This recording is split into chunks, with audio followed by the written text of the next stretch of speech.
everybody, and happy Thursday, and welcome to our creative writing class part 2. This is your songwriting partner, your co-producer, and as always, your friend Joe Seeby. And happy Thursday, you guys. So this is part of our creative writing, part 2 of this we like to call Picture This.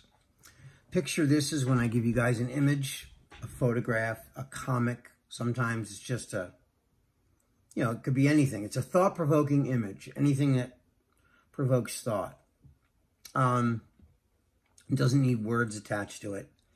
That's because you bring the words to the picture. That's why it's called Picture This. It's supposed to inspire you to want to write something based on what you're looking at. Okay? Why do we do this exercise? Well, there's a lot of reasons. One of the biggest reasons I think I love this exercise is because it just jumpstarts your creativity. A lot of times, I mean, not all the time. Sometimes you're feeling real creative and you feel like really good and you got a lot of ideas. And then other days you're not hearing anything. And it's really hard sometimes to just self-motivate and just be on-the-spot creative. It's really hard to just channel that sometimes. And over the years, I've learned a few exercises that really help me to jumpstart my creativity when I'm not feeling that creative. One of those is what we're doing right now. Picture This. It's when I look at an image. A lot of things can set me off, though. Like, movies can inspire me to want to write a new song or just a new idea. Another song, somebody else's song. If it's really good, it inspires me, or it's got a fresh element to it. It'll wake me up to come up with something that's fresh and innovative within myself. I'm not trying to copy it, but I use that creativity that I'm feeling to write my own thing, and usually it's enough to do that. But this exercise always seems to really jumpstart my creativity. A lot of times, when you're a writer and you write with people and you do this as a living, as a songwriter, and someone says, all right, I'm coming over to your house. We have an appointment for 9 o'clock on Thursday. This person comes over to your house to write. You and them are going to sit down and bang out a song, and you have to bang out a song. Before that person walks out the door for the night, you guys got to have a song in your hands. I've had to do that a lot over my life. So, and sometimes something in my personal life, my world is falling apart, and in 10 minutes I got somebody walking through the door that wants me to change their life with a song idea. Okay? They don't know the problems I'm going through personally, and they don't care, and they shouldn't have to care. That's not their problem. It's mine. So when they knock on my front door and I let them in, I'm a professional. That's my job. And so I got to be creative from 9 o'clock to whatever time they walk out my front door. And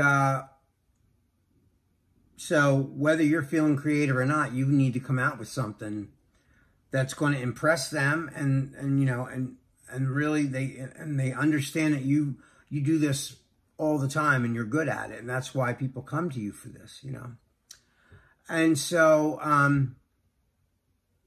and like I said, this is this exercise is to me easier than the ghostwriting class, because you can make it all up on your own. You're not following someone else's template, But the picture that I'm going to give you tonight, I hope inspires you to want to write something that's,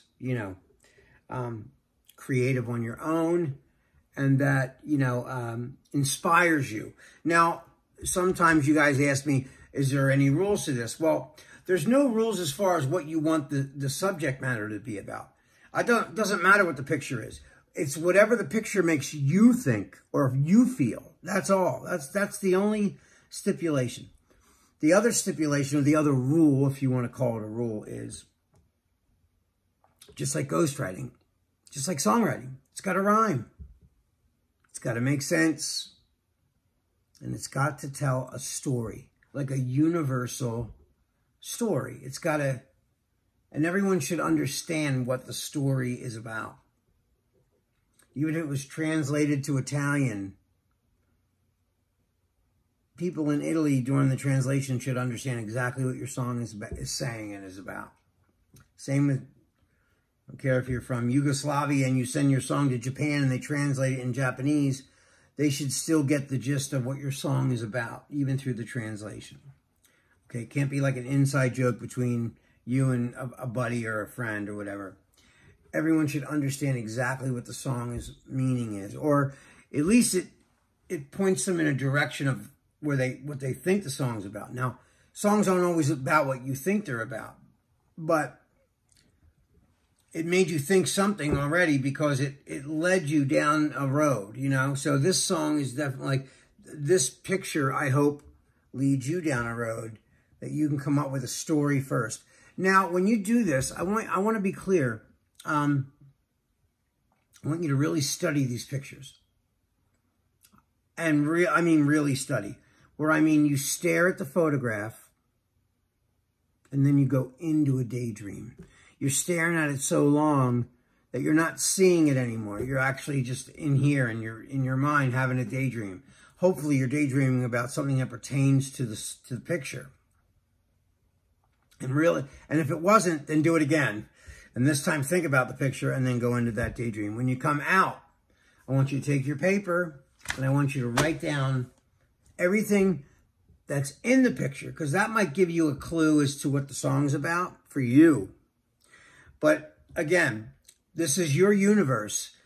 If it's a picture of a cat and it makes you think about Christmas time because you got a cat one time for Christmas, then you could write the song about Christmas, even though it's a picture of a cat. That doesn't matter. It's whatever the picture makes you think about. Okay, that's really it. So this is your universe, your world. You're the boss of that. The only thing you're not the boss of, it's got to rhyme, it's got to make sense, it's got to tell a story. As all songs do. So anyway, without further ado, I'm going to show you the photograph. So here it is.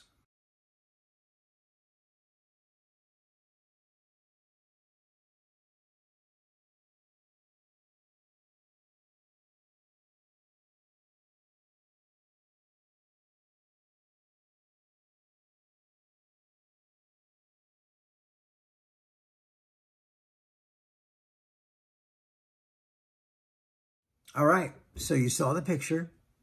It's a man and a woman in separate photographs. They're not together, but they're next to one another in separate photos.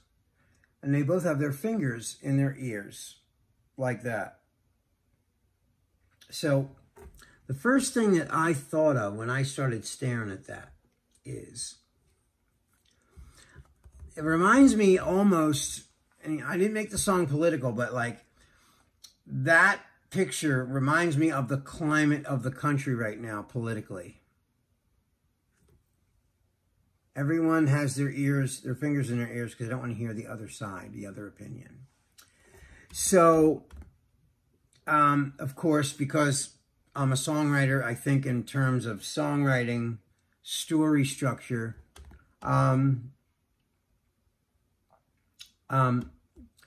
I made it into a relationship thing just because people relate to that more so than I don't want to make a political song. I just wanted it to be about, you know, but it pertains to a good idea, right? So here's my words. Won't see me crawling, no. Ain't no apology. I'm changing up my destination. I can't pretend. We keep on talking, but nobody's listening. It's just the same old situation. playing over again. Over and over again. Yep. So we keep on talking, but nobody's listening. It's just the same old situation. Won't see me crawling. No, ain't no apologies. I'm changing up my destination. I can't pretend. Over and over again. That's the line in the second half of that. So it starts out first. Won't see me crawling. No, ain't no apologies. I'm changing up my destination. I can't pretend. We keep on talking, but nobody's listening. It's just the same old situation playing over and over again. Over and over again. So that's the whole thing, guys. All right. That is all the time we have for tonight. I can't wait to see what you wrote based on this picture.